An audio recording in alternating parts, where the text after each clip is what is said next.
But let's transition to a matchup in the AFC. It's an AFC Showdown in Nashville. We got the 6-4 Cincinnati Bengals facing off against the 7-3 Tennessee Titans. Joe Burrow versus Ryan Tannehill. This is a matchup that was played in the AFC divisional round playoffs last year. The Bengals beat the Titans. I can't remember the score right off the top of my head, but the Bengals did beat the Titans, and the Titans actually sacked Burrow 7 times in that playoff game. But Tannehill threw 3 interceptions in that game, had one of the worst performances of his career, and the Bengals outlasted the Titans. Now, you look at this matchup. Let's start off with the Bengals. Bengals are fresh off a win over their AFC North opponent in the Pittsburgh Steelers. And I thought in that game, the Bengals did a great job in the second half taking control of the football game. I thought in the first half, the Steelers, they showed up. They showed that heart and that championship DNA because they fought in the first half. The Bengals are the more superior football team, but in the first half, the Steelers, they brought the intensity to the football game, and they set the tone. I thought Kenny Pickett had a great first half, and I thought overall the Steelers outplayed the Bengals in the first half. The Steelers were leading the Bengals at halftime 20-17, but in the second half, I thought the Bengals took over the football game, and they outscored the Steelers 20-10. And I thought that T. Higgins had a sensational performance. This, to me, was his best game of his career. 9 receptions, 148 receiving yards. He was sensational in this football game. He was the number 1 receiver on the field and the best receiver on the football field Sunday in Pittsburgh. If he can play like that, I believe the Bengals definitely are sleepers in the AFC because you know what you're going to get from Jamar Chase. You know what you're going to get from Mr. Reliable in Tyler Boyd. Tyler Boyd had a great game, too. He had 2 receptions for 42 receiving yards. So you know Boyd is going to produce in this Bengals offense. But it was all about T. Higgins. I thought he was great. And that was one of our biggest questions. Once Jamar Chase went out with the hip injury, how was the Bengals offense going to perform without their star receiver? And I believe that they've done a pretty good job, honestly.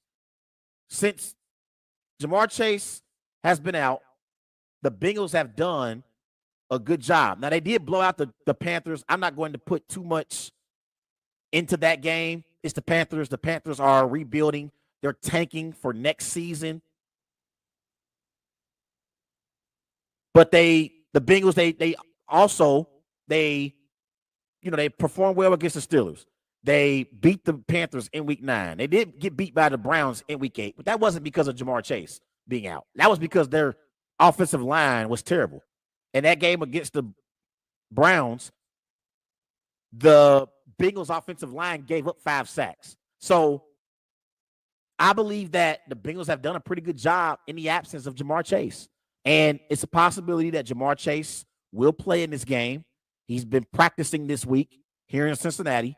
So if you add Jamar Chase to this Bengals offense, I believe the Bengals can score a lot of points offensively. We know they got a lot of weapons in T. Higgins, in Tyler Boyd, in Jamar Chase. Joe Mixon hasn't even played well this season, and the Bengals offense is still performing at a high level. They're top 5 in a lot of major categories. They average 389 total yards per game. That's ranked 5th in the NFL. They average 271 passing yards per game. That's ranked 4th in the NFL. And they average 27 points per game. That's ranked 3rd in the NFL. So even without Joe Mixon playing at a high level, this Bengals offense is still performing like an elite offense. We know Joe Burrow is one of the best young quarterbacks in the NFL. If they can get something out of the running game with Mixon and Pirine as the season goes along, the Bengals are going to be a tough offense to stop. Good luck to those opposing defenses when they face off against the Bengals offense. They're ranked 28th in the NFL in total rush yards per game. They average 95 rushing yards per game. So if they can improve on their rushing attack, they're going to be literally unstoppable. Now, one player I want to give a lot of credit to as well that I thought stepped up for the Bengals, especially in the passing game, is their backup running back, Pirine. Pirine had 4 receptions, 52 receiving yards, 3 touchdowns. So I thought that Pirine did a great job stepping in for the injured Joe Mixon. Joe Mixon left this game with an injury, and I thought Pirine did a great job. 3 touchdown receptions. When Joe Burrow needed him to get open and help in the passing game, Pirine did just that. Now, defensively for the Bengals are ranked 13th against the pass. They give up 210 passing yards per game. They're ranked 17th against the run. They give up 117 rushing yards per game. That's going to be key in this matchup because we know that the Tennessee Titans, they got Derrick Henry. Derrick Henry is a top 3 running back in the NFL. So far this season, Derrick Henry has 230 carries, 1,010 rushing yards, averaging over 4 yards per carry, 10 touchdowns.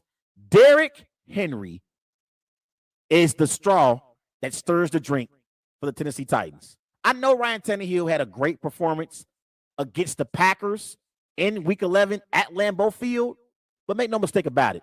The Tennessee Titans offense runs through Derrick Henry. They have the 11th ranked rushing attack in the NFL. They average 129 rushing yards per game, and it's going to be key for this Bengals defense to try and contain Derrick Henry. They need to force Ryan Tannehill to do what he did against the Packers. Ryan Tannehill was sensational against the Packers in Week 11. Ryan Tannehill against the Packers, he went 22 of 27, 333 passing yards, 2 touchdowns, 1 interception, quarterback rating of 127. That was one of the best performances of Ryan Tannehill's career. He was sensational in that 27-17 win for the Titans in Week 11. But I think that has to be the Bengals' game plan. Defensive coordinator Lou Admiral, his game plan needs to be to force Ryan Tannehill to beat them. Because I don't think he can do it 2 games in a row. I don't think he can do it. You look at the Titans' passing attack. They are the 30th ranked passing attack in the NFL. They average 165 passing yards per game. Now, for the Titans, their receivers are average. They've been getting better as the season has went along. They got Robert Woods at receiver. He's a nice veteran in that locker room. They got Nick Westbrook. Nick Westbrook had a tremendous game against the Broncos in Week 10, had 2 touchdowns in that game. They got Treylon Burks at receiver as well. And Treylon Burks actually had a good game against the Packers as well. He had 7 receptions, 111 receiving yards. So they've been getting better in that receiving room for the Titans as the season has went along. They really, really have. Now, defensively for the Titans, we know they got Simmons up front. We know Simmons is one of the premier defensive players in the NFL. The Titans as an entire defense, they are good against the run. They only give up 82 rushing yards per game. That's ranked 2nd in the NFL. but you can throw against the Titans defense, and that is the Bengals' strength. So the Bengals' strength is the Titans' weakness. The Titans are ranked 30th in the NFL. They give up 267 passing yards per game. So in order for the Titans to have a chance to beat the Bengals, they have to be able to contain the Bengals in the passing game. They got to contain Joe Burrow. So that's going to be key. Who's going to win that battle between the Bengals passing offense versus the Titans passing defense? And on the flip side, who's going to win the battle with the Titans rushing attack and their running game versus the Bengals rush defense? Those are going to be the two key factors in who wins this game.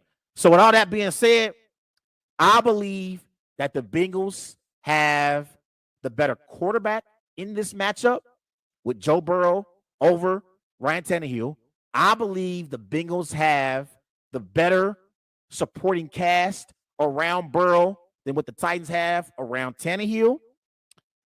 I do believe that the Titans have the better coach in Mike Vrabel in comparison to Zach Taylor. But I'm going to roll with the Cincinnati Bengals to beat the Tennessee Titans in Tennessee. I'm going Bengals 24, Titans 21.